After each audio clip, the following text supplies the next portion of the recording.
Welcome to Living Witness, the deep dive, where we move past the testimony and into the bigger questions hiding in plain sight.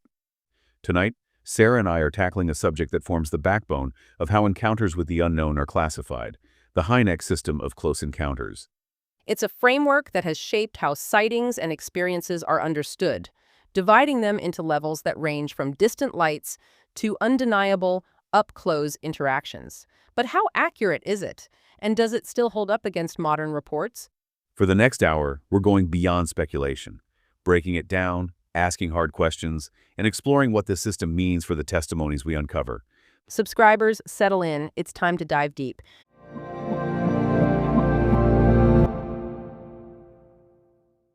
Welcome to the Deep Dive.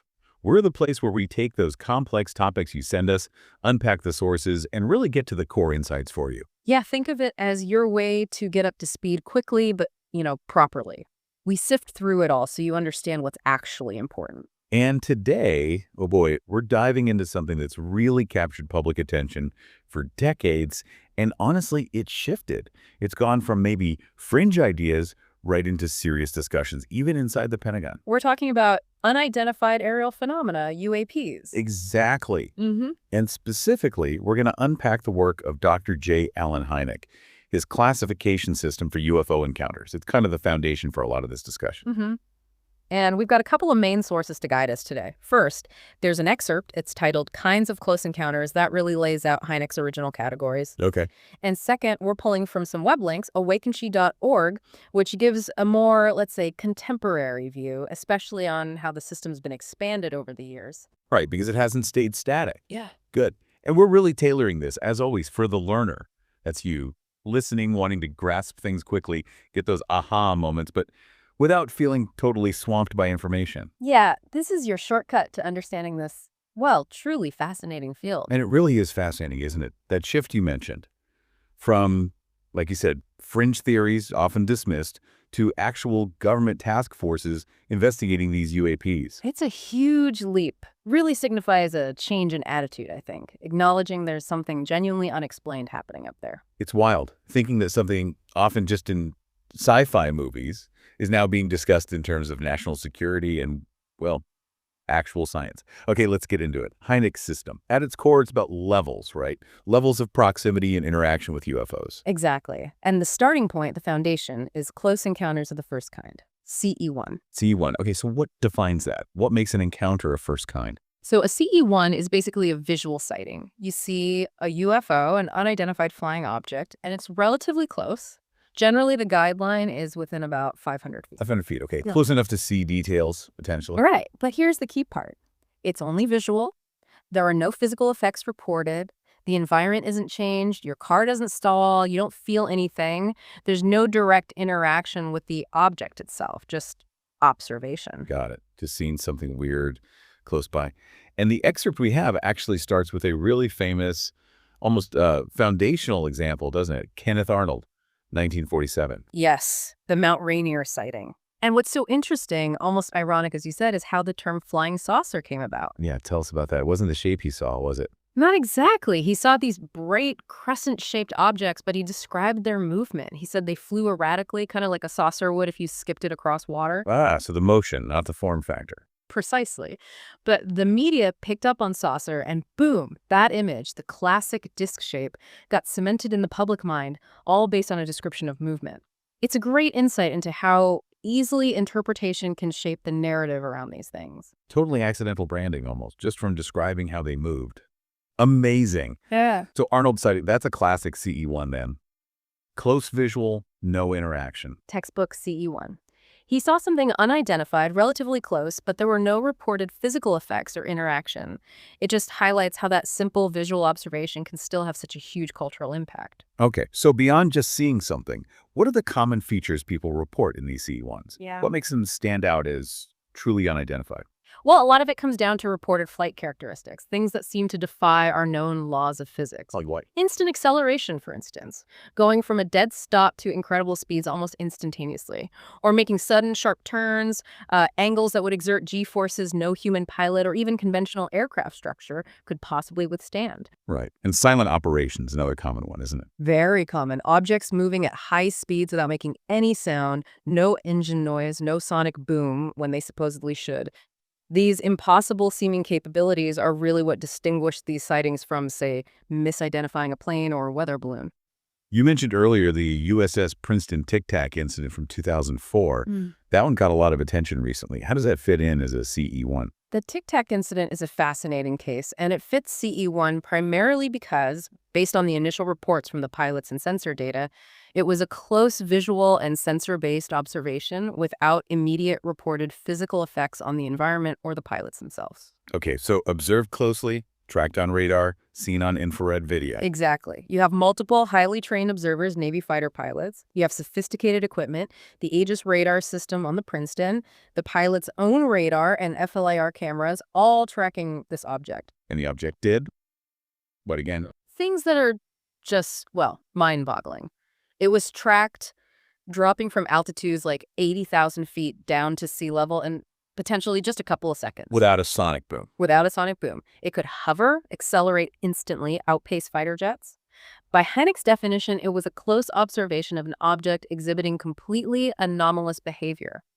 No physical effects were initially claimed, placing it squarely, if perplexingly, in the CE1 category. It really hammers home that point about physics-defying behavior. Yeah. Even if it's just a sighting, when it's that well documented by credible sources, seeing something impossible. It fundamentally challenges our understanding. It forces us to ask, what technology could possibly do that? And it wasn't just disc-shaped, the Tic Tac, right? Yeah. That brings up the variety of shapes reported in CE1s. It's not all flying saucers. Absolutely not. That flying saucer image is powerful culturally, but the actual reports cover a huge range. You get triangles, often large, dark, and silent, cigar-shaped objects, boomerangs or V-shapes, and sometimes just lights, orbs, or what seem like energy formations moving in intelligent patterns. Like the Phoenix Lights, wasn't that a massive V-shape? Exactly, the 1997 Phoenix Lights incident. Thousands of people across Arizona, including the then governor, saw this enormous V-shaped formation of lights moving silently across the sky. Again, a massive CE1 event, purely visual for most witnesses, on a huge scale, no reported physical interaction. So we have these objects, various shapes, incredible capabilities, seen by credible people. What are the theories trying to explain them, beyond just saying aliens? Well, the simplest explanation, and likely true for many sightings, is misidentification. Venus can look surprisingly bright and strange low on the horizon. Ball lightning is a rare but real atmospheric phenomenon.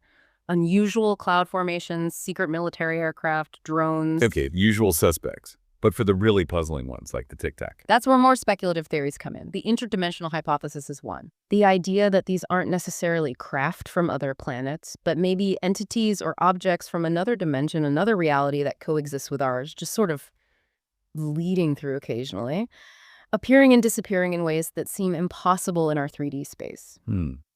Interesting. What about time travel? That one always comes up. Yeah, the time travel theory suggests these could be us. From the future, humans, or maybe post-humans coming back to observe their past. Why would they do that? And why just observe, mostly? Well, that's the neat part of the theory. It could explain the lack of direct contact. Maybe they have strict protocols, like Star Trek's Prime Directive, not to interfere. And their apparent interest in our military sites, nuclear facilities, perhaps those are key historical moments or technologies they're studying from their own past. It's a tidy explanation for the observation without interference aspect. It is. Another less common but intriguing idea is the crypto-terrestrial hypothesis. Crypto. Yeah. Like hidden. Yeah. Terrestrial on Earth. Exactly. The idea that there might be a very ancient, technologically advanced civilization living right here on Earth, hidden from us, maybe deep underground or beneath the oceans, that could explain sightings near water or remote areas. Wow. Okay, so misidentification, interdimensional beings, time travelers, or hidden Earth civilizations. Quite a range. Does the fact that sightings often cluster near military bases or water bodies support any of these more? It's definitely a pattern researchers have noted. The military-based clustering could fit the time travel theory, studying key tech, or the crypto-terrestrial idea, monitoring us, or even conventional explanations involving secret tests. The water connection is more mysterious.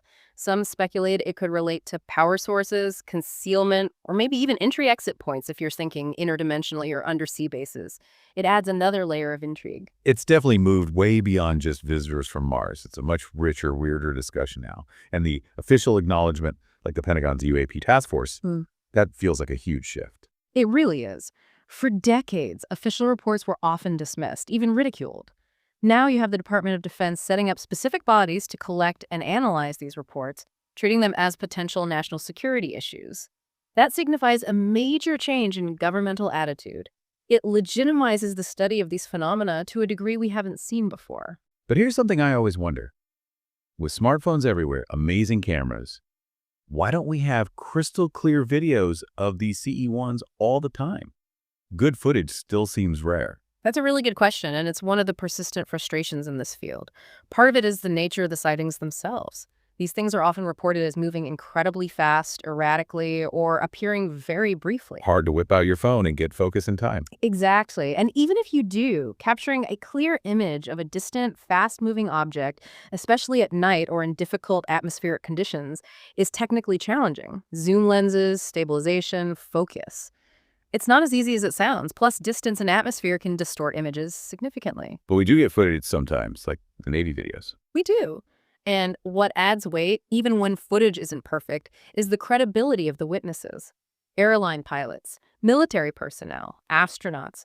These are people trained to observe and identify things in the sky. When they report seeing something truly anomalous, it carries significant weight, video or not. So it seems like CE1, even though it's just seeing something, really opens the door to all these deeper questions and the whole evolving UAP conversation. It's the starting point. It absolutely is. And Hynek's real contribution back then was trying to bring some structure to it all, moving away from just scattered anecdotes towards a more systematic way of looking at these reports. His classification, starting with CE1, gave researchers a common language and framework. It helped nudge the topic towards, well, maybe not immediate acceptance, but at least towards greater potential for scientific credibility. And maybe now, with better tech and a more open attitude, we might actually start getting some concrete answers about these CE1s. It feels like we're closer than ever. It does feel like there's momentum. The combination of better sensors, more official openness, and continued reports from credible sources. It's an exciting time for anyone interested in this puzzle. Okay, so that's the baseline, CE1. Shall we move on to a category that wasn't in Hynek's original system but added later? Yeah, let's jump ahead slightly to Close Encounters of the Fifth Kind. CE5. This sounds fundamentally different. Not just seeing, but initiating. Exactly. CE5 is a big departure. It was primarily defined and popularized by Dr. Stephen Greer starting in the 1990s.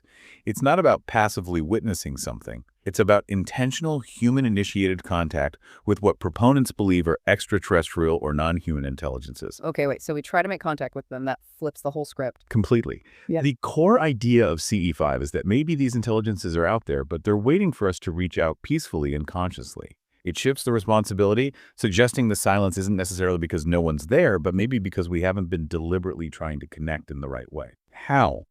How do people supposedly try to initiate this contact? What are the methods? The methods reported by CE5 groups are pretty varied. They often blend technology with, let's say, more consciousness-focused techniques. Like meditation. Yes, meditation and consciousness expansion exercises are central.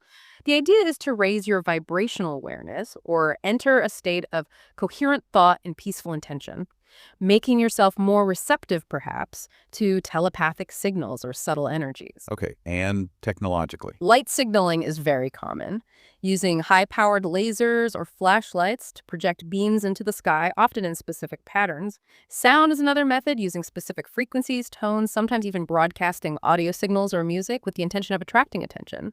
Some even consider things like creating crop circles or other large-scale symbolic messages as a potential form of CE5 communication, though that's more debated.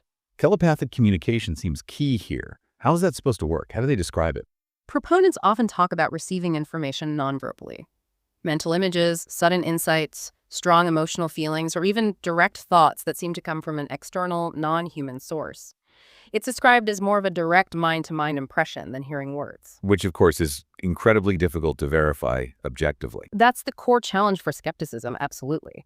Differentiating between genuine external communication and one's own thoughts, imagination, or expectations, especially in a meditative state, is very difficult. What phenomena do people report experiencing during these CE5 attempts? What supposedly happens? There are common themes. Many groups report UFOs appearing in the sky shortly after they begin their protocols, lights, orbs, sometimes structured craft. Like a direct response. That's how they interpret it, yes.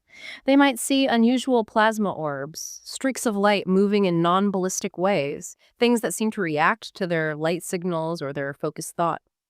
Environmental changes are also reported sudden drops or rises in temperature in the immediate area, electronic devices malfunctioning or batteries draining quickly, or sometimes a profound, almost palpable sense of calm settling over the group. It sounds like this is often done in groups. Is that typical? Very typical. Many CE5 events are organized group expeditions or retreats. The idea is that collective, coherent intention might be more powerful or more easily detected. And when multiple people witness the same anomaly simultaneously, it naturally reinforces their belief that their efforts were successful. Beyond just seeing lights, do participants claim to receive anything more substantial? Some do. There are claims of receiving downloads of complex information, scientific concepts, philosophical insights, warnings about the planet, things like that. And many participants report profound personal effects, feelings of oneness, spiritual awakenings, a drastically altered worldview, a sense of connection to something vast. The sources mention some specific CE5 cases or initiatives. Dr. Stephen Greer's CE5 initiative seems central. It is. Dr. Greer is probably the most prominent advocate for CE5. His initiative promotes specific protocols involving meditation, coherent thought sequencing, and vectoring techniques using lights and sounds, all framed within a context of peaceful ambassadorial contact. His groups have reported numerous sightings and claimed interactions over the years, and there's a documentary about it, Close Encounters of the Fifth Kind, that features many of these accounts. What about the Atacama Desert event? What happened there? That refers to a specific expedition, I believe around 2014, where a group went to the Atacama Desert in Chile, a known UFO hotspot, specifically to practice CE5 protocols. They reported multiple sightings of unusual aerial phenomena during their time there, along with some participants claiming to receive mental impressions linked to the sightings. And Mount Shasta in California. Why is that place mentioned? Mount Shasta has a long-standing reputation in esoteric circles as a place of high spiritual energy and frequent unusual occurrences. It's become a popular location for CE5 retreats, with groups gathering there regularly to meditate and attempt contact. Reports from these retreats often include sightings of orbs, lights, craft, and claimed telepathic responses. Rendlesham Forest, too, that's already famous for a major UFO incident back in 1980. People tried CE5 there. Yes, in 2010, a group conducted a CE5 experiment back at the Rendlesham Forest site.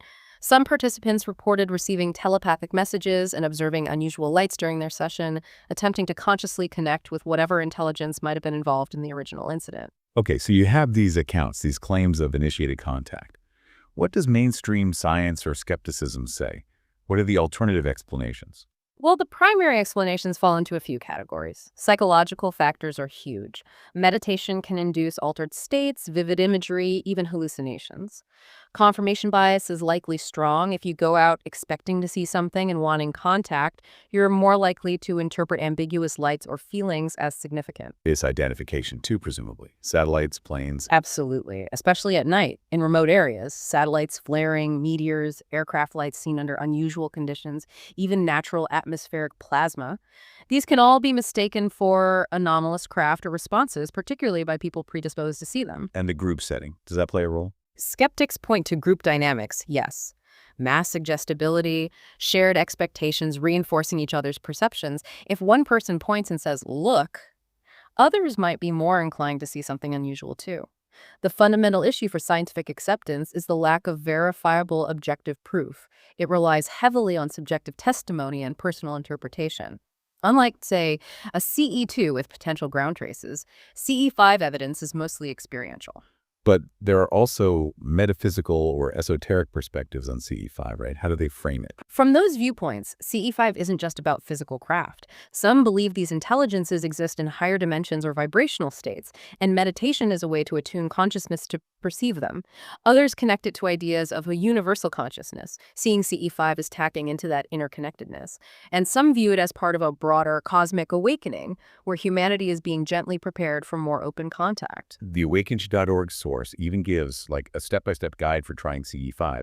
What are the basics they suggest? Generally, it involves finding a quiet, dark location away from city lights, entering a calm, meditative state, focusing on peaceful intentions and the desire for contact.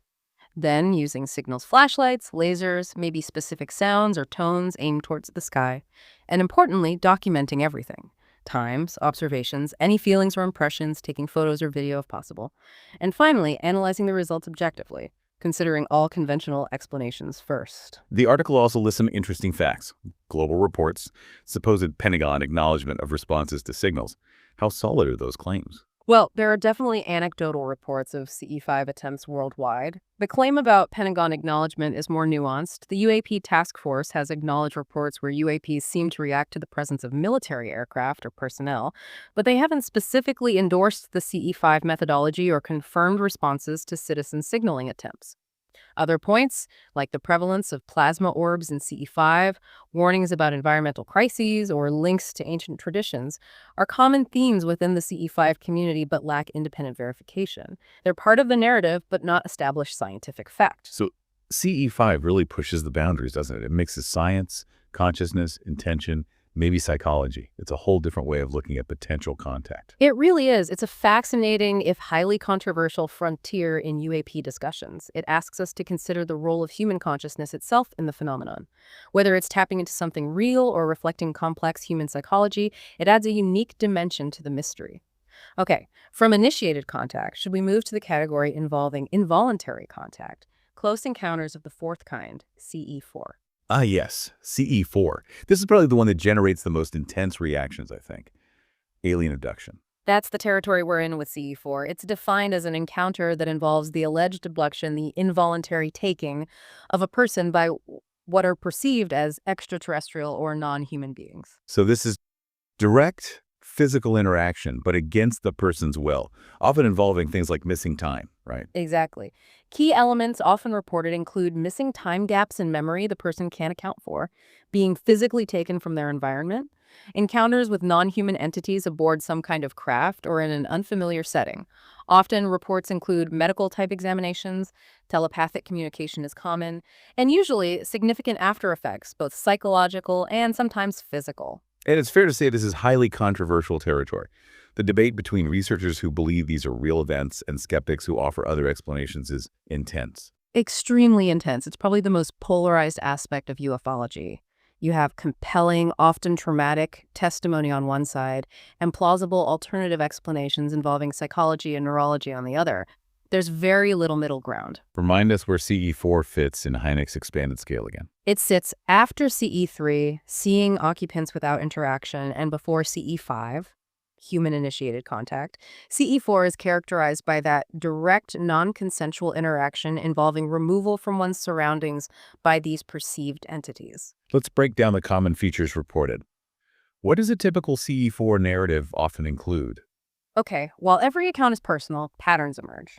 It often starts with an unusual sighting beforehand, maybe strange lights, a hovering craft nearby, an eerie silence falling over the area, odd sounds, or a feeling of being pulled or tingling. Then the missing time aspect. Yes, that's very common. Suddenly realizing hours have passed inexplicably or finding oneself in a different location without knowing how they got there. And the abduction process itself, how is that described? Descriptions vary, but common themes include being floated upwards, perhaps in a beam of light, feeling paralyzed, being somehow transported instantly into a different environment, often described as a sterile, metallic room, sometimes a craft, occasionally stranger places like underground facilities, or even seemingly non-physical realms. Communication you mentioned is usually telepathic. Overwhelmingly so. Abductees rarely report hearing spoken language. Instead, they describe receiving thoughts, images, emotions, sometimes complex information or warnings directly into their minds. And the medical exams. This is often the most disturbing part for people. Yes, these are frequently reported and often traumatic. Being placed on a table examined with unfamiliar instruments, reports include procedures like skin scrapings, biopsies, insertion or removal of small implants, focus on reproductive systems, body scans with light-based devices. The beings performing these are often described as detached, clinical, sometimes frightening. What about the after effects? This doesn't just end when they're returned, presumably. No, the after effects can be profound. Many report symptoms akin to PTSD, anxiety, nightmares, insomnia, phobias related to the experience. But interestingly, some also report positive changes, enhanced intuition or psychic abilities, a feeling of expanded awareness, a new spiritual perspective, a sense of mission or purpose. It's a complex mix, How are they typically returned? often abruptly. Suddenly finding themselves back in their bed, car, or original location, maybe disoriented, with fragmented memories that might surface later in dreams or through therapy, like hypnotic regression. The sources also list different types of beings reported in these CE4s. Can you go through the common ones? Sure. The most iconic, almost cliche now, are the Greys. Small, big black eyes. That's the classic description. Short stature, thin limbs, large head, grayish skin, those large, opaque, black, almond-shaped eyes. They're very often associated with the medical procedures. Speculation ranges from them being a biological species to sophisticated biological robots or AI drones created by another intelligence. Okay, who else? Reptilians. Reptilian beings are another type sometimes reported, often described as tall, muscular humanoids with lizard-like features, scales, vertical pupils. They're sometimes associated in abduction narratives with more malevolent intentions, control agendas, or underground bases. Then there are the Nordics. They sound more human. Yes, the Nordics or Pleiadians are typically described as very human-looking, often tall, with fair skin, blonde hair, and blue eyes. They are frequently portrayed as benevolent, offering spiritual guidance, warnings about humanity's path, or trying to help humanity evolve. They seem quite different from the Greys or Reptilians in reported intent. Any others? Insectoids? Insectoid or mantis beings are less common but consistently reported. Tall, thin, resembling a praying mantis in facial structure and limbs, often associated with overseeing procedures, acting in a supervisory role, and communicating telepathically. And hybrid. Yes, some abductees report encountering beings they perceive as human-alien hybrids, sometimes described as childlike. These encounters are often linked to the reproductive procedures, with the implication that these hybrids are part of an ongoing genetic program. These are incredibly specific descriptions. Let's touch on some famous cases. Betty and Barney Hill, that's often called the first widely known abduction case, right? It is, 1961. The Hills reported missing time after a UFO sighting in New Hampshire. Through hypnosis sessions later, they recounted being taken aboard a craft by small, gray beings subjected to medical exams.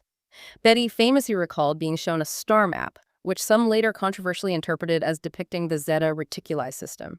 It really brought the abduction narrative into public consciousness. Travis Walton, that one was different because his coworkers saw the initial event. Right, 1975, Arizona. Walton was part of a logging crew. His colleagues witnessed him being hit by a beam of light from a hovering UFO. He vanished. They reported it, faced intense suspicion. Walton reappeared 5 days later, initially disoriented, but eventually recalled being inside a craft with different types of humanoid beings. The multiple witnesses to his disappearance make it a highly debated case. Pascagoula, we mentioned this earlier, robotic beings. 1973, Mississippi. Charles Hickson and Calvin Parker claimed they were fishing when a craft descended. They described being floated aboard by 3 beings they perceived as robotic, with wrinkled gray skin, no discernible eyes, claw-like hands. They were terrified, reported it immediately. Both passed polygraph tests, adding to the intrigue. And the aerial school encounter in Zimbabwe, so many witnesses, mostly children. Yes, 1994. Over 60 school children reported seeing a craft land near their playground, and 1 or more small beings with large black eyes emerge. Many children described receiving telepathic messages, often about environmental themes or technology. The sheer number of witnesses and the consistency of their drawings and accounts, investigated by researcher Cynthia Hynek and later Dr. John Mack, make it a very compelling, though complex, case that straddles CE3 and CE4 depending on interpretations of the communication. Okay, these are extraordinary claims. What are the main scientific or skeptical explanations offered? Skeptics lean heavily on known psychological and neurological phenomena. Sleep paralysis is a big one. How does that explain abduction accounts? During sleep paralysis, you're mentally awake, but your body is temporarily paralyzed. Yeah. It's often accompanied by hypnagogic, falling asleep, or hypnopompic, waking up, hallucinations, which can be incredibly vivid and terrifying, seeing figures in the room, feeling a presence, pressure on the chest, auditory hallucinations. The core elements strongly resemble parts of the abduction narrative. What else? False memories. False memory syndrome is another key argument, especially concerning memories recovered through hypnosis. Critics argue that suggestive questioning by therapists, combined with cultural exposure to abduction stories in media, could inadvertently create detailed but ultimately false memories of abduction. Psychological trauma. Could that manifest as abduction experiences?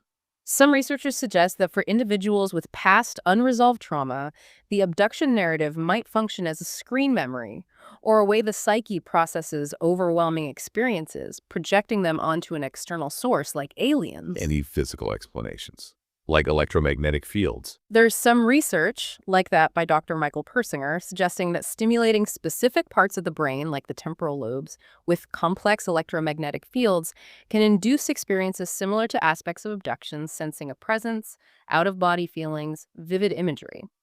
Whether natural EM fields could do this spontaneously is debated. Yet, despite all these potential explanations, the people reporting these experiences often seem utterly convinced they were real. That is absolutely true and crucial to remember. For the individuals involved, the experience often feels profoundly real, physically and emotionally. They exhibit genuine trauma, maintain consistency in their accounts over years, and often find solace and validation in connecting with other experiencers. Dismissing it solely as misidentification or delusion doesn't always capture the depth and impact of these reported events. The article also mentions metaphysical or esoteric takes on CE4. What are those? These perspectives move beyond purely physical explanations. Astral abduction suggests the consciousness or astral body is taken, not the physical one. Soul agreements propose individuals might have consented on a soul level before birth to have these experiences for learning or other purposes. And some view CE4, like CE5, as a form of consciousness contact, part of a larger spiritual awakening process, albeit a potentially traumatic one. Any other interesting patterns or facts noted about CE4 claims? Some recurring observations include many abductions reportedly happen at night, often between 2 and 4 a.m.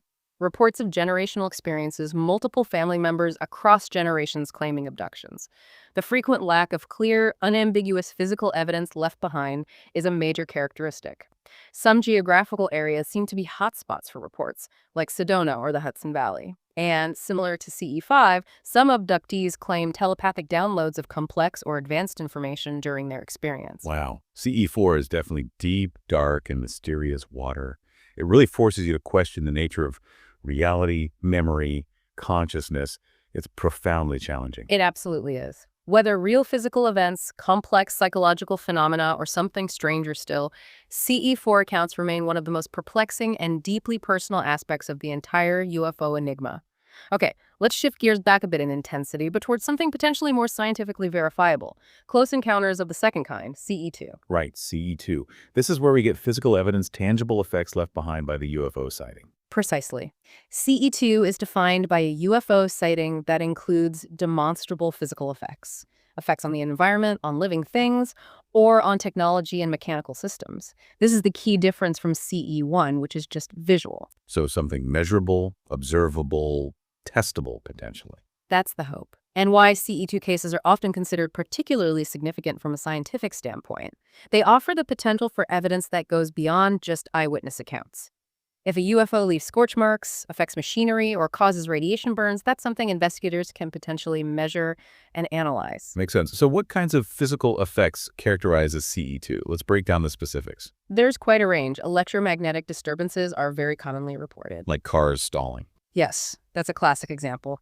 Car engines suddenly cutting out, headlights dimming or failing, radios filling with static as a UFO passes nearby, then maybe starting up again after it leaves.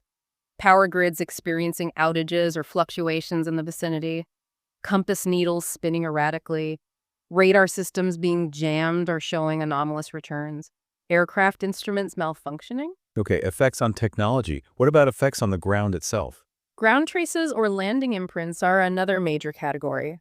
People report finding circular depressions, rings, or geometric patterns scorched or indented into the soil or vegetation where an object was seen hovering low or landing. Like evidence of landing gear or maybe heat energy? Exactly. Sometimes these areas show unusual chemical changes in the soil, increased levels of radioactivity, abnormal magnetic readings, or damage to plant life, dehydration, scorching, arrested growth within the trace area compared to outside it. You mentioned heat and radiation. Are there direct effects reported on witnesses too? Yes, unfortunately. Some CD2 accounts involve witnesses who got very close reporting feeling intense heat emanating from the object. In some cases, actual burns have been documented, sometimes in unusual patterns. Reports of symptoms consistent with radiation exposure, nausea, hair loss, skin lesions have occurred in a few controversial cases following very close encounters. Elevated radiation levels have occasionally been measured at alleged landing sites shortly after an event. What about other effects on people or animals nearby? Witnesses sometimes report temporary physiological effects, paralysis or of feeling of being unable to move, dizziness, nausea, headaches, tingling sensations, skin rashes appearing shortly after exposure. Animals are often reported to react strongly, dogs barking uncontrollably or cowering in fear, cattle panicking, birds falling silent. Sometimes temporary blindness or eye irritation from exposure to extremely bright lights is reported. Are there often unusual sounds associated with CE2s? Yes, sometimes. High-pitched whines or hums are frequently described. Low, throbbing sounds, mechanical whirring noises, sometimes even strong vibrations felt through the ground or the air, accompanying the visual sighting and physical effects. And finally, material residue, finding actual stuff left behind. This is rarer and often highly contested, but there are reports. Finding strange metallic fragments, sometimes described as slag or foil-like material near a landing site. Unusual powders or oily, viscous substances that defy easy analysis. Extremely rarely, claims of finding unidentifiable biological material, though these are usually the most difficult to verify and most prone to alternative explanations. Okay, let's look at some examples the source gives. The Levelland UFO incident in 1957. What happened there? Levelland, Texas. This involved multiple independent witnesses over a short period, mostly drivers at night. They reported seeing a large, glowing, egg-shaped object sitting on or hovering just above the road. As they approached, their car engines died and headlights failed. After the object lifted off and flew away quickly, their vehicles usually restarted. The sheer number of similar reports to law enforcement in one night made it a classic early case of widespread electromagnetic effects, EME. The Cash Landrum incident, 1980. That one sounds serious due to the health effects. It was very serious. Betty Cash, Vicki Landrum, and her grandson Colby encountered a large diamond-shaped craft hovering low over a road in Texas, blasting intense heat downwards. They got out of the car briefly. Later, all three developed severe health problems: burns, hair loss, eye problems, symptoms consistent with radiation poisoning. Betty Cash suffered long-term debilitating effects. The case is also notable for reports of military helicopters, unmarked, possibly CH-47 Chinooks, allegedly swarming the area shortly after the sighting, leading to speculation about military involvement or cleanup. Falcon Lake, Canada, 1967. This involved direct contact with a landed craft. Yes, Stefan Mikulak, an amateur geologist, claimed he stumbled upon a landed disc-shaped metallic craft in the woods. He approached it, heard humming sounds. When he touched it, it burned his glove. He said a panel opened, revealing lights inside.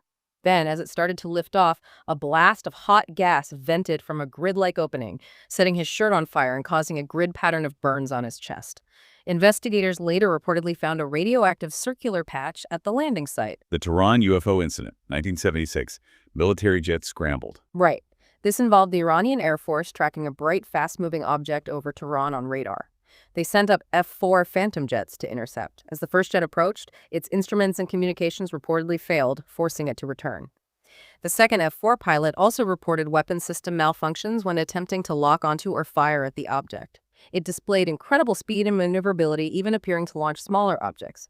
A very significant military encounter with physical EME reported by trained pilots and documented in reports later obtained via FOIA. In the Trans-en-Provence case, France, 1981. This one had scientific analysis. Yes, this is often highlighted because of the official investigation by Japan, the French government's UFO investigation unit at the time. A farmer saw a saucer-shaped object land briefly in his field, leaving behind a circular imprint about 8 feet across. Japan investigators collected soil and plant samples from inside and outside the trace.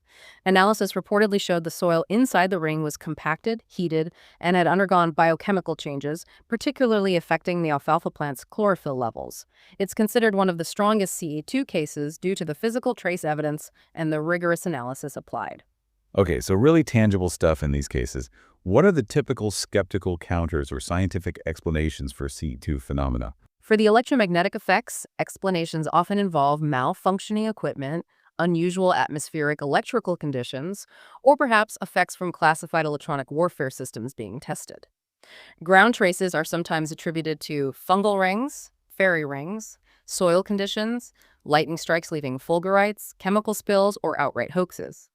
The physiological effects reported by witnesses are sometimes suggested to be psychosomatic responses to a stressful event, misattribution of unrelated health issues, or exposure to conventional environmental toxins.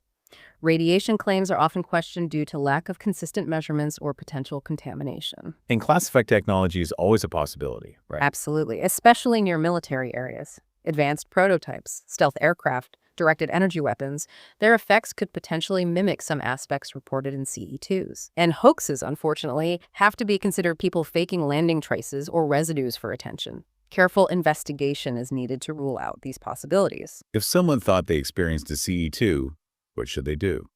The article gives some tips for investigating. First, document everything immediately. Photos, videos of the object if possible, but definitely of any physical traces, ground marks, affected vegetation, residues. Note the exact time, location, duration, weather. Check for EM effects. Does a compass spin? Does a radio have static? Is there cell phone disruption? If you have an EMF meter, take readings inside and outside the affected area. Is collecting samples, soil, residue, plants. Use clean tools and containers, wear gloves to avoid contamination, and collect control samples from nearby unaffected areas for comparison. Monitor your health and the health of anyone else present for any unusual symptoms and seek medical attention if needed. And finally, report the details accurately to a reputable research organization or scientific body that handles such investigations. Are there any other interesting patterns with CE2s? Well, as mentioned, they're highly valued scientifically because of the potential for physical data. UFO hotspots like Skinwalker Ranch or areas near Area 51 often have historical CD2 reports. Law enforcement or military personnel have sometimes been the primary witnesses or investigators in CE2 cases, lending credibility. The overlap with crop circles is sometimes debated are complex crop formations, a type of CE2 trace evidence, or a separate phenomenon often involving hoaxes. And the Pentagon's UAP task force is definitely looking into current military encounters involving CE2 type effects, like radar interference or EM effects on aircraft systems. So CE2 really brings the phenomenon down to earth, literally. Tangible evidence, measurable effects. Even if the explanation remains elusive, it provides something concrete to study. Exactly. It moves the conversation beyond just what did you see to what happened here and what did it leave behind. Many CE2 cases remain unexplained after thorough investigation, making them some of the most compelling pieces of the UAP puzzle. Okay, shall we move to the final category from Hynek's original main trio, Close Encounters of the Third Kind, CE3. CE3. This is the one made famous by the movie title, right? This is where beings enter the picture. That's right. CE3 is defined as a UFO sighting where non-human entities, occupants, beings are actually observed, seen either inside the craft, outside it nearby, or otherwise directly associated with the UFO. And this is the key difference from CE4, there's no abduction, no direct interaction or communication reported. Generally, that's the defining line for CE3. It's about observing the beings, not interacting with them or being taken by them. It's the visual confirmation of apparent intelligent occupants associated with the craft. This naturally makes CE3 encounters incredibly profound and, like CE4, highly controversial. Seeing the pilot, essentially, or the crew, how does this fit in Hynek's scale? It's the third level, logically following CE1 sighting and CE2, physical effects. CE3 adds the element of observing the presumed intelligence operating the phenomenon. It escalates the implications dramatically, raising direct questions about who or what these beings are. What are the common characteristics reported in CE3 encounters? What do people typically see or experience? The core is seeing the beings. Descriptions vary widely: humanoid, non-humanoid, tall, short, different features, sometimes appearing solid, sometimes more ethereal or like shadows. They're usually seen in close proximity to a UFO, which might be landed, hovering, or flying low. Often, CE2 type effects might also be present: EM interference, lights, sounds, even physical traces. Multiple witnesses are common in CE3 cases, which adds weight. And witnesses often report strong psychological reactions: fear, awe, confusion, a sense of paralysis or being frozen, feeling intensely watched, sometimes even vague telepathic impressions or a sense of profound significance, even without direct communication. Let's look at the famous CE3 cases listed. Kelly Hopkinsville, 1955. That one sounds like something out of a B movie. It really does. The Sutton family farm in Kentucky. They reported being besieged for hours one night by multiple small, maybe 3 foot tall, silvery or greenish glowing humanoid creatures with large heads, pointed ears, spindly legs, and claw-like hands. They floated or glided more than walked. The family shot at them repeatedly with little apparent effect. It was a terrifying, prolonged encounter reported immediately to police, who noted the family's genuine fear. Multiple witnesses, consistent story, a classic, if bizarre, CE3. The Voronezh incident, Russia, 1989. Giant humanoids. Yes, this happened in a public park in Voronezh. Numerous witnesses, including children and adults, reported seeing a large reddish sphere or disk land. Then, one or more very tall beings, described as perhaps 9 to 12 feet tall, emerged, sometimes accompanied by a smaller, boxy, robot-like figure. The main beings were described as having small heads, sometimes wearing silvery suits, maybe 3 eyes, and could allegedly induce paralysis with their gaze. It got official attention from Soviet news agencies at the time. Pascagoula, 1973. We keep coming back to this one. The initial sighting of the beings before the alleged abduction. Exactly. Before Hickson and Parker claimed they were taken, they first saw the 3 beings emerge from the hovering craft near their fishing spot. Those wrinkled, gray, carrot-headed figures with claws. That observation phase, seeing the occupants associated with the craft, is textbook CE3, even if the event allegedly progressed to CE4 afterward. The Buff Ledge incident, Vermont, 1968. Teenagers seeing beings inside a craft. Right. 2 counselors at a summer camp on Lake Champlain saw a disc-shaped object hovering over the water. They reported seeing small humanoid figures with large, dark eyes looking out at them from windows on the craft. While there were later disputed claims about missing time, the core corroborated observation was of occupants within the UFO, making it a CE3. And the aerial school, Zimbabwe, 1994. Again, seeing the beings was the primary event for most kids. Absolutely. The vast majority of the 60-plus children described seeing the disk land, and then one or more small beings with large black eyes emerge and move around near the craft, sometimes looking at the children. While some reported telepathic communication, pushing it toward CE4 for those individuals, the shared, consistent experience for the group was observing these entities outside the landed craft, a powerful CE3 event due to the number and consistency of the young witnesses. Okay, so seeing beings. What are the skeptical explanations for these CE3 reports? Similar to CE4, psychological explanations are prominent. Sleep paralysis with hypnagogic hallucinations can create very realistic perceptions of figures in the room, especially at night. Misidentification is also key. People under stress might misinterpret ambiguous stimuli. Could a reflection, an animal, oddly shaped shadows, even people in unusual clothing like hazmat suits, be mistaken for alien beings in poor lighting or from a distance? Cultural influence is considered due the descriptions match prevalent sci-fi imagery. Mass hysteria or suggestibility in group sightings is also a factor. And, as always, the possibility of hoaxes or confabulation, especially with accounts emerging years later or under hypnosis. But again, many of these cases have multiple witnesses. Seem credible. That's the tension. Cases like Kelly Hopkinsville or Ariel School are hard to dismiss entirely as simple misidentification or individual hallucination when you have multiple people, often frightened and corroborating specific details independently. Even if a definitive explanation remains elusive, the sheer strangeness and consistency in some CE3 reports keep them compelling. What about the metaphysical or esoteric takes on CE3 entities?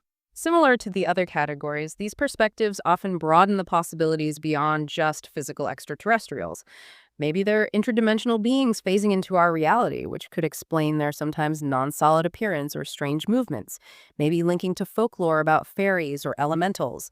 Perhaps they're time travelers, future humans evolved differently. Or maybe the encounter is happening partly on a consciousness level, perceived telepathically or energetically rather than purely physically. So CE3 adds this incredible layer, not just to machine, but potential operators, intelligence, beings. It really ups the ante on the entire phenomenon. It absolutely does. It moves from unexplained technology to unexplained life, potentially non-human intelligence. It forces us to confront questions about biology, consciousness, and the sheer diversity of what might be possible in the universe or even other realities. CE3 accounts, with their descriptions of occupants, remain a deeply challenging and fascinating part of the UAP landscape. Okay, so that takes us through Hynek's original CE1, 2, and 3, plus the later editions of CE4 and CE5. It's been quite a journey through these different levels of reported encounters. It really has. And laying them out like this, using Hynek's framework, really helps to see the spectrum, doesn't it? From just seeing something strange in the distance, all the way to claims of direct, physical interaction, or even initiated contact. Yeah, just quickly summarize again. CE1, the simple visual sighting, close range, no physical effects. CE2, the sighting plus tangible physical evidence, ground traces, EM effects, physiological impacts. CE3, seeing the actual occupants, the non-human entities associated with the craft. Then the more debated CE4, the alleged abduction experience. And CE5, the human attempt to initiate contact. It's a clear escalation of interaction and implication at each level. Each category brings its own set of evidence, its own controversies, and its own profound questions about what we're actually dealing with here. It really makes you ponder the implications. A CE1 could be many things, but persistent, credible reports demand attention. CE2 provides potential hard data. CE3 suggests intelligent operators. CE4 and CE5 delve into direct interaction, communication, and the role of consciousness itself. It covers such a vast range of possibilities. And even though Hynek developed the core system decades ago and it's been debated and expanded, it still provides that essential structure for classifying and analyzing these incredibly varied and often baffling reports. It gives us a starting point for trying to make sense of it all. So as we wrap up, here's that final thought to leave you with. Considering everything we've discussed, the sheer range of encounters reported across these categories, the credible witnesses involved in many cases, the tangible physical evidence sometimes left behind, and now this growing serious interest from scientific and military communities. Are we maybe, just maybe, standing on the edge of a truly fundamental shift in how we understand ourselves and our place in the universe? And if we are, what would that shift actually mean for us? For humanity, for our future, for our understanding of reality itself? It's a huge question with no easy answers, something to definitely keep thinking about. Absolutely. Thank you for taking this deep dive with us into Hynek's close encounter classification system. We hope it's giving you a clearer map of this complex and endlessly fascinating territory. Yes, thanks for listening. We hope it sparked some curiosity and maybe provided a few aha moments along the way. Until our next exploration, keep looking up and keep questioning. Thanks for diving deep with us.